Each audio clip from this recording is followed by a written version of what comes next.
आपकी আদালতে হরিয়ানার মুখ্যমন্ত্রী ভূপেন্দ্র সিং হুডার বিরুদ্ধে অভিযোগ হলো যে উনি শ্রমিকদের রক্ত ঝরানোর জন্য দায়ী। হুডাজি, ইংরাজিতে একটা প্রবাদ আছে যে রোম যখন পুড়ছিল তখন নীরো বাঁশি বাজাচ্ছিলেন। আমি শুনেছি যে যখন হরিয়ানার পুলিশ ওই মানুষগুলোকে মারছিল আপনি কোথাও বিশ্রাম নিচ্ছিলেন। আমি প্রথম মুখ্যমন্ত্রী যিনি ওই সময়ে কয়েক ঘন্টার মধ্যেই হাসপাতালে গিয়ে পৌঁছয় যেখানে পুলিশের লাঠিচার্জে যারা আহত হয়েছিলেন।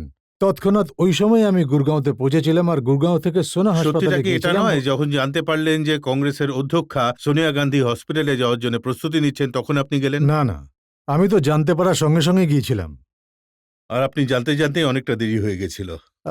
হরিয়ানা তো এরকম জায়গা নয় যে 1 মিনিটে কোথাও পৌঁছানো যায়, কয়েক ঘন্টার মধ্যেই পৌঁছে আপনার গিয়েছিলাম। কাছে ইন্টেলিজেন্সের বা পুলিশের কোনো ইনফরমেশন ছিল না? না, মানে এটা প্রথম বিষয়। ওই দিন যেটা হয়েছিল ওই কাণ্ডটা দু তরফের থেকেই অন্যায় হয়েছে।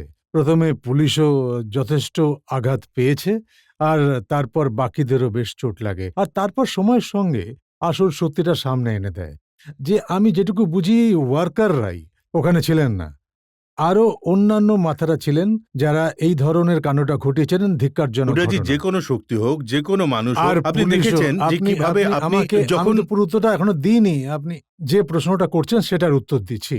আমাদের কাছে ইন্টেলিজেন্স রিপোর্ট ছিল যে ওই ওয়ার্কারদের প্রসেশন বেরোবে, আগেও বেরিয়েছিল। এটা প্রথম নয়, শান্তিপূর্ণভাবে হয়েছে। আর হন্ডার ওয়ার্কারদের নেগোসিয়েশনের আগেও 6 বার হয়েছে। এটা শ্রী ওমপ্রকাশ মেহরা যখন মুখ্যমন্ত্রী ছিলেন তখন থেকে ঝগড়ার সূত্রপাত। আর 6 বার নেগোসিয়েশনের পর সেটার মীমাংসা হয়ে গিয়েছিল। আর ওই মীমাংসা হয়েছিল যে ভাই 100 যে ওয়ার্কাররা আমরা নেব হন্ডার থেকে, আর যেদিন ওদের 100 ওয়ার্কারের যাওয়ার সময় হয় কিছু মাথারা তাদের ভেতরে ঢুকতে দেয়নি। তারপর যখন প্রসেশন বেরোয়, তার আগেই প্রসেশন বেরিয়েছিল। আর আমি সেই সময় বলেছিলাম যে আমি এই বিষয়টাকে সমর্থন করি না, যে ওয়ার্কাররা এটা করতে পারেন, অন্য মাথারাও আছেন যাদের হয়তো 5 মাস ধরে কংগ্রেস ক্ষমতায় রয়েছে। আর যেভাবে হরিয়ানায় তখন বিকাশ ঘটছে, যে রেসপন্স পাওয়া যাচ্ছে, হয়তো তাদের সেটা হজম হচ্ছে না। এই মাথারা হুডাজি, আমি আপনার সব কথা মেনে নিতে রাজি আছি, কিন্তু শুধু এইটা বলে দিন যে এমন কোন জিনিস আছে যেটা জাস্টিফাই করে যে পুলিশ লাঠি দিয়ে লোকেদের এত বেধড়কভাবে মারলো, যেটা কিনা আমরা দেখতে পেলাম। আমি জাস্টিফাই করিনি। জাস্টিফাই করার হলে আমি ঘটনাস্থলে যেতামই না। আমি ওই জায়গাতে গিয়েছি, ম্যাজিস্ট্রেট ইনকোয়ারি করিয়েছি, ওদের চিকিৎসা করিয়েছি, আর এখন জুডিশিয়াল ইনকোয়ারি চলছে। আর আমি বলেছি যেই দোষী সাব্যস্ত হবে তাকে উপযুক্ত শাস্তি আমরা দেব। না, আমি তো শুধু এটাই জানতে চাইছি যে যা কিছু আমরা টিভিতে দেখেছি, যেটা গোটা পৃথিবী টিভিতে দেখেছে, যেটার কারণে হরিয়ানার বদনাম হয়েছে, সেখানে তো এটা পরিষ্কার দেখা গেছে না যে পুলিশ বেছে বেছে খুঁজে খুঁজে লোকেদের মাথায় লাঠির বাড়ি এটাই, মেরেছে। এই কারণে আমি জুডিশিয়াল ইনকোয়ারি করিয়েছি যে মবকে কন্ট্রোল করার জন্যে অনেক সময় বাধ্য হয়ে লাঠিচার্জ করতে হয়, কিন্তু ওদের কাছে ইনস্ট্রাকশন থাকে যে এই কাঁধের নিচে মারার জন্য। এই যখন এই ফুটেজ দেখি সঙ্গে সঙ্গে আমি ইনকোয়ারি মার্ক করি। বিষয়টা হলো যে কিছু মানুষ এটাকে আনটুয়ার্ড ইনসিডেন্স যেটা হয়েছে, একটা দুঃখজনক ঘটনা ঘটে, সেটার সঙ্গে রাজনীতির রং মেশানোর প্রচেষ্টা করেছেন। আর সেই কারণে জুডিশিয়াল ইনকোয়ারির আমি আদেশ দিয়েছি। আর হুডাজি, সাধারণত এটাই হয়, যদি এই ধরনের কোনো ঘটনা ঘটার থাকে সেটার আভাস তো আগে থেকেই পাওয়া যায়। আমি তো বলেছি প্রশাসনের কথা জানতাম না আমরা, কিন্তু কিছু এই যে এখন যখন সত্যিটা সামনে এসেছে, আগামী দিনে ইনকোয়ারি জানাবে। আমি বিশেষ কিছু মন্তব্য করতে চাই না, কারণ জুডিশিয়াল ইনকোয়ারি এখনো চালু রয়েছে। কিন্তু এই বিষয়টার আমি এটা নিশ্চিত হয়ে গেছে যে শুধু ওয়ার্কারদের ঝগড়া এটা ছিল না। কারণ ওয়ার্কার আর ম্যানেজমেন্টের ঝগড়া যদি হতো তাহলে সেটা হন্ডার ফ্যাক্টরির সামনে কোথাও হতো। গুরগাঁওতে হয়েছে, আর অন্যান্য মাথারাও ছিলেন যাদের নিজস্ব কিছু স্বার্থ থাকলেও থাকতে পারে। এই কারণে এই পরিস্থিতিটা এরকম কিন্তু হয়েছে। আর এটা যে আনটুয়ার্ড ইনসিডেন্স হয়েছে সেটা নিয়ে কারোর কোনো রাজনৈতিক, আমাদের এখানেও অনেকবার হয়, কিন্তু কারণটা কি জানেন? এক্সেসেস হয়েছে, দুতরফ থেকেই হয়েছে। আর সেই কারণেই জুডিশিয়াল ইনকোয়ারি বসানো হয়েছে, সেটা রিপোর্ট এসে যাবে। আর যারা দোষী হবে তাদের শাস্তি দেওয়া হবে। জনতাকে জিজ্ঞেস করি ওদের মনে এই নিয়ে কোনো প্রশ্ন আছে কিনা। হ্যাঁ, বলুন। না তো আপনার প্রশাসনের উপর নিয়ন্ত্রণ আছে, কেউ আপনার আদেশ মানে না, আর আপনি একটা নতুন নীতি এনেছেন হরিয়ানাতে যে আগে লোকেদের মারো তারপর বোঝাপড়া করাও। গুড়গাঁওতে যে লাঠিচার্জ হয়েছে যেটা আপনি বললেন, সত্যি কথা তো এটাই যে একেবারে নির্দোষ মানুষদের মারা হয়েছে। আর ওই যে আপনি বারবার বলছেন এর মধ্যে অন্য মাথারাও ছিলেন, তো সেই মাথাদের সামনে নিয়ে আসুন। আপনি তো সবটাই জানেন, প্রশাসন আপনার হাতেই আছে। আপনি তো রজত স্যার অর্ধেক প্রশ্ন জিজ্ঞাসা করছেন।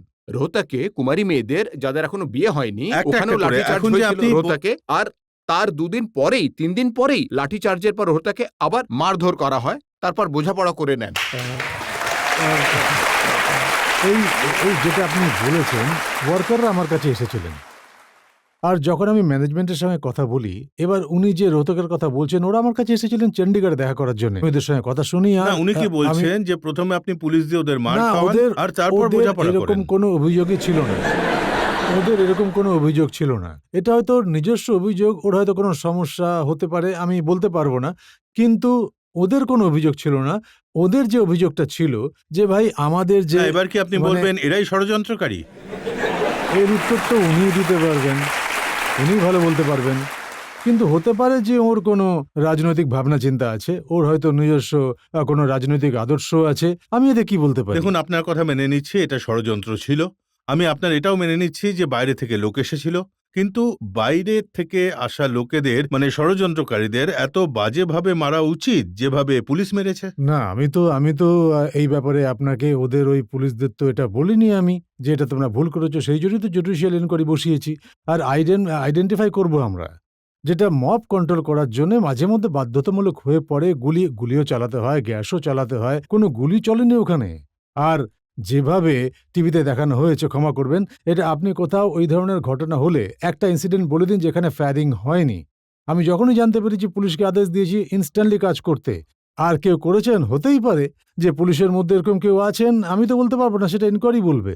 কারণ আপনার যারা বিরোধী কিন্তু আছেন তারা তো আমার এটা যেটা বলছেন যে নৈতিকভাবে ঠিক মনে হয়েছিল, আমি ঠিক ওখানে পৌঁছেছি, সবকিছু করেছি আর জুডিশিয়াল ইনকোয়ারির আদেশ আপনার দিয়েছি। বিরোধীরা তো বলছে যে জালিয়ানওয়ালাবাগে যেভাবে হয়েছিল, চারদিক থেকে ঘিরে যেভাবে পুলিশ মেরেছিল, এক্ষেত্রেও সেরকমই ঘটনা ঘটেছে। জালিয়ানওয়ালাবাগে তো অনেক মানুষ মারা গিয়েছিলেন। আমি তো সেটাই বলছি, আমি তো নিজে আপনার এই চ্যানেলে এসেছি যে কয়েকশো মানুষ গর্তে পড়ে আছেন, কয়েকশো মানুষ নিরুদ্দেশ। 3 দিনের দিন কোথা থেকে গর্তে চলে এলেন, কে নিরুদ্দেশ ছিলেন, কিভাবে ফ্যাক্টরিতে পৌঁছে গেলেন, এই বিষয়টা আপনি ইনকোয়ারি বসিয়ে দিন।